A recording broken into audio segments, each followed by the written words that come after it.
उस पर non veg पे बैन लगा दिया, क्या कहना चाहेंगे? बीजेपी जो है सिर्फ इसी चीज़ तक सीमित रह गई है, मस्जिद, मदरसा, कब्रिस्तान और गोश्त तक। जो मेन मुद्दे हैं उनसे भटकाने का प्रयास किया जाता है और इस टाइप की मैं कहता हूँ आवश्यकता क्या है इस चीज़ की, ये चीज़ करने की। ये कोई पहली बार नवरात्र नहीं हो रहा, हम दूसरे के धार्मिक त्योहारों का सम्मान करते हैं और ये हमारा फ़र्ज़ बनता है, हमारा मजहबी फ़र्ज़ है और हमारा संवैधानिक भी फ़र्ज़ है। हम किसी के मज़हब का अपमान नहीं करते, न ही त्यौहार का अपमान करते। हम चाहते हैं इस देश के अंदर 140 करोड़ जो नागरिक हैं वो सभी लोग अपने अपने मज़हबों को के साथ अपने सम्मान के साथ में रहें और अपने त्योहारों का अपनाएं। लेकिन ये इस प्रकार की टारगेट कर करके कि कभी मस्जिद को ढका जाना, कभी नॉनवेज को बंद करना, ये सिर्फ बीजेपी की पॉलिसी है, उससे किसी हद तक सीमित रह गई। आज प्रदेश और देश कहाँ जा रहा है इसको उनसे कोई लेना देना नहीं है। मैं यही कहूँगा इन चीज़ों से बाहर आना चाहिए और जो मेन मुद्दे हैं जो जनहित के कार्य हैं उन पर फोकस करना चाहिए। अच्छा, अलीगढ़ में जो है एक इमाम को पीटा गया है, जय श्री राम के नारे लगवाए जा रहे हैं, उससे क्या कहेंगे? अफसोस है इस चीज़ के लिए। पहले भी मैं जब मैं विधायक था विधानसभा में और संसद में हूँ अब, तो तब भी मैं उसको उठा चुका हूँ कि एक भीड़ जो एक तंत्र, उसको अधिकार किसने दे दिया इस प्रकार की कार्रवाई करने का? एक कोई मुद्दा होता है इकट्ठे हुए और कानून तोड़ कर करके जो है ज़बरदस्ती कोई उनसे नारे लगवाना क्या मतलब बनता है, क्या औचित्य बनता है? हम कहते हैं कि ऐसे जो भी लोग हैं जो भीड़ तंत्र के रूप में काम कर रहे हैं उनको खिलाफ सख्त कार्रवाई होनी चाहिए, एक्शन होना चाहिए और उनको ऐसी सज़ा मिलनी चाहिए कि आने वाले समय के अंदर कोई कानून का नहीं तोड़ सके, संविधान का अपमान नहीं कर सके और जो न्यायपालिका काम है, जो न्यायपालिका का अधिकार है किसी को सज़ा देने का, वो अपने हाथ में नहीं ले। अच्छा, संभल से अनुज सिंह का तबादला हो गया और जैसे कि समाजवादी पार्टी ने उन पर भेदभाव के आरोप लगाए थे, अब उनका तबादला हो गया, क्या कहना चाहेंगे? ऐसे अधिकारी को मैं तो यही कहूँगा कि बहुत पहले कार्रवाई होनी चाहिए थी और ऐसे अधिकारी को पुलिस सेवा में बने रहने का कोई अधिकार नहीं है। इस चीज़ को मैंने पहले भी कहा था। जो इन अधिकारियों की जिम्मेदारी है कि जनता की रक्षा करना और वो उनके इस प्रकार की घटनाओं को अंजाम देने में अगर उनका रोल रहा है तो उनको तो दंडित होना चाहिए था पहले ही सरकार की तरफ से। लेकिन अफसोस है कि सरकार ने कार्रवाई करने की जगह प्रमोशन दिया और इससे हम तो कहते हैं कि जो अधिकारी सही काम कर रहे हैं या करना चाहते हैं, क्योंकि सारे अधिकारी एक से नहीं हो सकते ना ही, तो उनको पर क्या असर पड़ेगा? कानून व्यवस्था तभी सुधरेगी जब सही तरह से ईमानदारी से सब जिम्मेदारी से काम करें। अच्छा, सरकार ने उनको ट्रांसफ़र किया है। मैं उम्मीद करता हूँ संभल के अंदर अब परिस्थिति में कोई ऐसी बदलाव नहीं होना चाहिए और सब चीज़ शांति के साथ, सुकून के साथ में जो भी नागरिक हैं, चाहे मुस्लिम है या हिंदू समाज के, सब सुकून से। जय भाई, टैरिफ बढ़ा दिया ट्रम्प ने, मुरादाबाद के जो पीतल कारोबार है उस पर काफ़ी असर पड़ा है और अब जो है जो वीज़ा है उस पर जो है जो अमाउंट राशि है वो बढ़ा दी गई, क्या कहेंगे? देखिए, मैंने कहा था, माननीय प्रधानमंत्री जी ने ये कहा कि उन्होंने जो स्वदेशी चीज़ों को अपनाने के लिए अपील की थी, तो मैंने उस समय कहा कि स्वदेशी चीज़ें ही हमारा देश ही उसको इस्तेमाल नहीं करें, बल्कि जो विदेश के लोग हैं वो भी हमारे भारत की चीज़ों को इस्तेमाल करें। और ये तभी संभव होगा जब हमारी इंडिया की, हमारे मुल्क की, हमारे भारत का सामान बाहर को एक्सपोर्ट होगा। लेकिन इस समय स्थिति ऐसी है कि टैरिफ लगने के बाद में हमारा पड़ोस, हमारा ज़िला मुरादाबाद, मेरी 2 विधानसभाएं भी वहाँ लगती हैं, उसमें आप देखें कि लोगों के जो फैक्ट्रियाँ, कारखाने, ऐसे नहीं कि मुस्लिम हिंदू सब कि मुस्लिम को, सभी धर्मों के लोगों की फैक्ट्रियाँ हैं। एक्सपोर्ट का एक बड़ा काम है। किसी किसी फर्म में 1500, 2-2 हज़ार तक लेबर है, वो बेचारे सड़कों पे आ रहे हैं, छटनी हो रही है।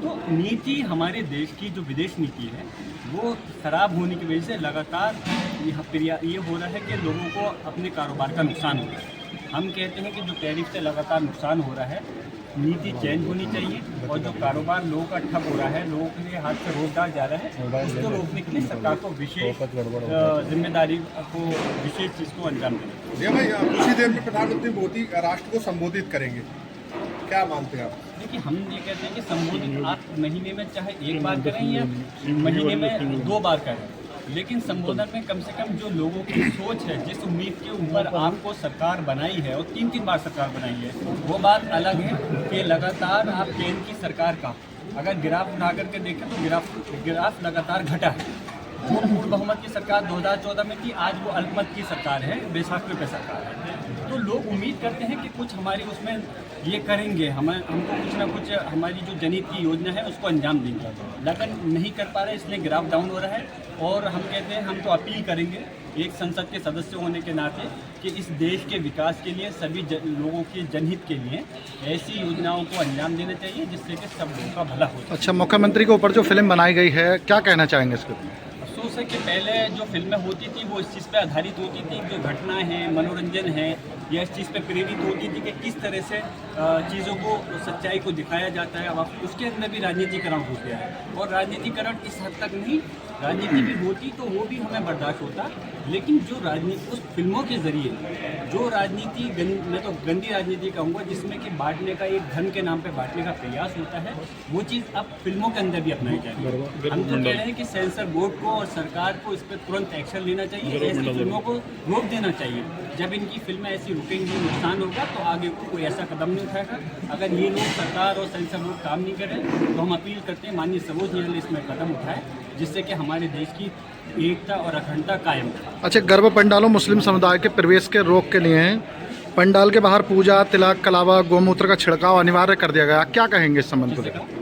गर्भ पंडालों को जो दशहरा गरबे का जो आयोजन होता है, उसको लेकर जो है तुम्हारा ये देश के कई स्थानों पर करना है इस तरीके से। अगर मुस्लिम लोग ये देखो, अगर वो लोग रोक रहे हैं तो बस मुस्लिम लोग से मैं ये अपील करूँगा कि वो परहेज करें, नहीं जाए।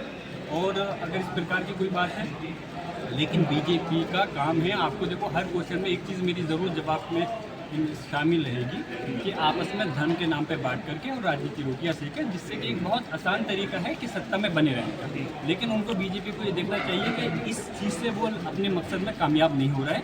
लगातार ग्राफ उनका डाउन होता जा रहा है, और इस आने वाले जो चुनाव आएंगे तो इंशाल्लाह समाजवादी पार्टी, जिस तरह से देश की तीसरे नंबर की सबसे मजबूत पार्टी बनी है, आने वाले समय में समाजवादी पार्टी अपनी सरकार भी बनाएगी। और मैं यही गुजारिश करूँगा कि बीजेपी की इन चाल में नहीं आकर सभी लोग जो हैं अपने देश की तरक्की की बात करें, और ये देखें कि इस वक्त हमारी पार्टी, कौन सी पार्टी हमारे हित में काम करना चाहती है, उसका यकीनन समाजवादी पार्टी है, तो उसका। अच्छा, कानपुर में जो 21 मुसलमानों पर आइला मोहम्मद का जो बैनर लगाया था, उस पर FIR दर्ज हुई है, क्या मानते हैं इसको?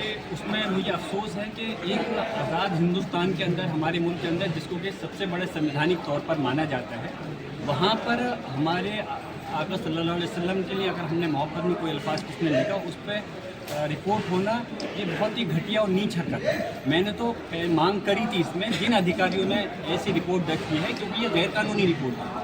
कौन सी धारा बनती है, मुझे सेक्शन दिखाएं, इसमें कौन सा, मैं भी एक लॉयर हूँ और एक सांसद भी हूँ, मुझे बताएं कौन सी ऐसी धारा लगती है कि आइला मोहम्मद लिखने पर कार्रवाई के लिए वो धारा सेक्शन बनता है। उन अधिकारियों के खिलाफ कार्रवाई होनी चाहिए जिन अधिकारियों ने इस प्रकार उन लोगों के खिलाफ रिपोर्ट दर्ज की। आइला मोहम्मद में क्या करता है? हम भी आइला मोहम्मद कहते हैं, हम आप सल्लल्लाहु अलैहि वसल्लम से मोहब्बत करते हैं। और मैं आपको एक बात बताऊं, इस हिंदुस्तान के अंदर जितने भी मुस्लिम समाज रहता है, वो अपने अल्लाह का तो इज्जत करता है, अपने आका सल्लल्लाहु अलैहि वसल्लम की शान में कोई गुस्ताखी बर्दाश्त नहीं कर सकता। लेकिन मुसलमान जहाँ अपने मज़हब के लोगों की सम्मान करता है, कभी हमारा मज़हब इस्लाम ये मैसेज नहीं देता कि आप दूसरे धर्म के गुरुओं का या पुरुषों का अपमान करें।